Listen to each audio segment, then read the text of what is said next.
Hey, this is Darren from Property Prosperity. Today I thought I'd have a bit of a chat about a movie I watched last night. It was called The Big Short. I don't know if anyone's seen it before, but it sort of revolves around the global financial crisis and sort of what the steps leading up to the global financial crisis and how it all came about. So the thing that I think it's useful for us, the thing that's useful for us as part of property developers and property investors that we really, I think is really important to understand. I suppose before I get into that, maybe I'll explain to you the what happened with the GFC. Basically, was what happens was people started, the banks essentially were giving out loans to people to buy properties, and what they started realizing is they were making quite a lot of money out of these loans, and the way they made their money was based on essentially how risky the loans were. And so they were finding out that it actually made more money if the loans were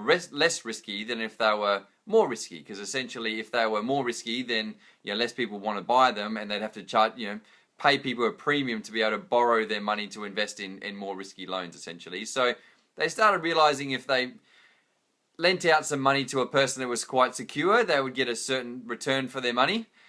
Whereas if they lent out their money to someone that's a bit riskier, they would have to actually pay more money out to be able to get that money. So what they started doing is mixing and matching. They started mixing risky loans in with not so risky loans, and because they were, the system was in cahoots with them. Essentially, the ratings agency will rate how risky their loan portfolio is, or their loans were. Then they realized that they were, they didn't want to rock the boat essentially, and so they essentially rated everything as not very risky, because historically, property hasn't been a risky investment, and so everyone was relying on the fact that because in the past it hadn't been particularly risky to invest in property, then there's no reason to think it would be in the future. So what happens, the bank started testing the waters by mixing a few riskier loans with not so risky loans, finding out they could still get the same sort of returns on their money if they mixed in a few riskier loans. And so what they started finding is they could mix in riskier and riskier loans, and it wasn't affecting their ratings and the risk rating essentially. And so that means they could get the higher returns that they would get for a less risky loan compared to a risky loan, and still not be punished in any financial way essentially. And so what happened over time, their loans became riskier and riskier and riskier, until at some point in time someone called them out on it, and they realized how risky it was, and then people decided they wanted to pull out of, the real estate market essentially. And once they started pulling out of the market, then it just all compounded essentially, and then so they started realizing everybody how dangerous it was to invest out in these loans that people couldn't pay back, and the property market become overheated, and then just compounded and built on itself until eventually the property market collapsed. Because it was so overly exposed, the property market, then it just had ramifications throughout the whole world, essentially. So watch the movie, it explains it pretty well, so apologies if it didn't make a lot of sense. But the reason that I think it's important, and again, it doesn't really matter if you really understand the process of investing in banks and so forth, and what happened during the GFC. The thing that I think is important to understand, and the reason why the GFC happened in the first place, is people had trust in the system. People had trust historically that investing in real estate was not risky, and people had trust in banks themselves weren't being risky, and they had trust that the banking system was prudent and were doing the right thing. And I think that's the thing to understand, is you can't always rely on the system. You can't always rely on the system to do the right thing. And in this case, banks, because they were private companies, their job was to make money, and they were focused on making money. What's the best way for them to make money? And essentially when you got that situation where, a company, their whole priority and their whole job is to make money, they're going to do whatever they can to try and make money. And so the problem was, originally back in the old days, it was sort of considered that the banking industry and lending money to people to invest in property was almost like a public good. It was something that people would do to sustain the economy, and as a bedrock of the economy basically. And so what happened over time is banks became greedier and greedier and focused more and more on making money. Then that initial assumption that banks were always going to do the right thing was flawed. And so, but the thing is, we still had our mindset that the banks were always going to do the right thing, and we can believe in the system because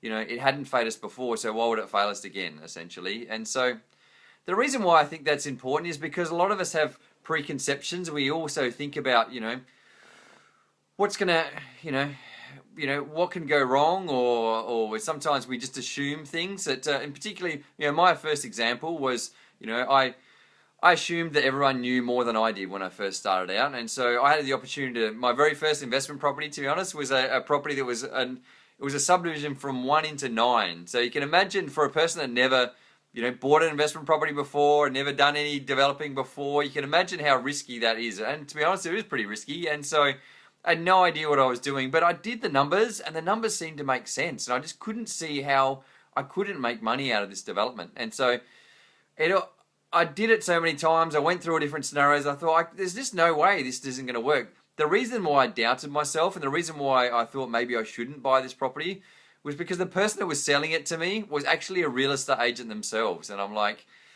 it seems too good to be true, where I've done all these numbers and I just can't see how I can lose money. But why would this real estate agent, who's obviously a lot more educated than me, why would he go out there and sell this property that was potentially profitable, and to me, some person that's a novice? And so I really doubted myself. I went off and investigated with a few different other people. I had a chat to everyone I could, basically. I said, hey, look at this scenario, look at where I could lose some money. And everyone that looked at it said, hey, I can't see how you're going to lose on this thing. It's going to totally, make money, because where can you go wrong, essentially? And then when I explained to them that I was buying it off a real estate agent that was selling his property to me, pretty much everyone said, well, maybe you shouldn't do it, because at the end of the day, he knows more than you, so why would he be selling it to you if there was all this profit in the deal? So, saying that, I decided to take a bit of a punt, even though it was my first property, and I just took a big jump in the deep end and bought the property, and then struggled my way through the process.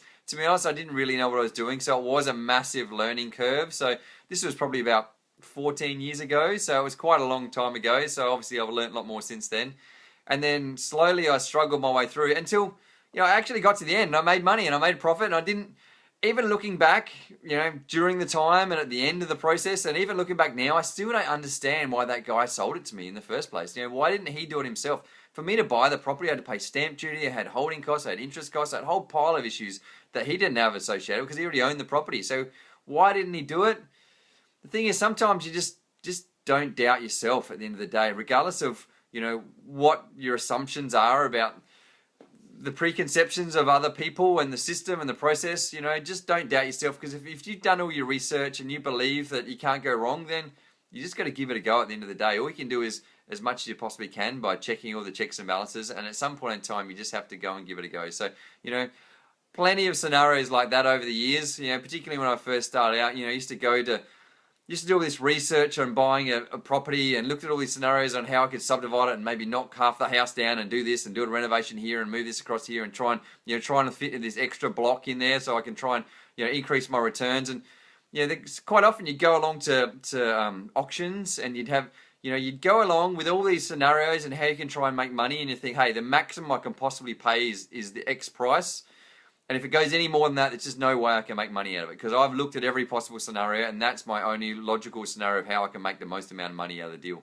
You go there and you're standing at the auction, some guy rocks up in a Porsche and he's got a suit on, he's got a little clipboard, and you're like, man, this guy knows a lot more than me, because I don't have a Porsche and I don't have a clipboard, so how am I going to compete against this guy? And you go, and when the auction happens, this guy starts bidding, bids probably 50 grand more than I'm willing to pay, and I'm like, man, this guy must be so much smarter than me, because I'm putting so much effort to try and work out the most profitable way to do this development, and I can't work out how you could pay possibly any more than the maximum that I was willing to pay. So crazy thing is, you drive past 12 months later, and this is the thing about things when you've been around for long enough, you can actually see what happens in the future. Really, you look back what's happened from properties from the past, and you look back and see what's actually happened, and you found, that guy driving the Porsche with the suit and the clipboard, he didn't do half of the things that I was going to do that was going to make, way more money, and he paid way more than I was going to pay, and I still couldn't justify buying the property.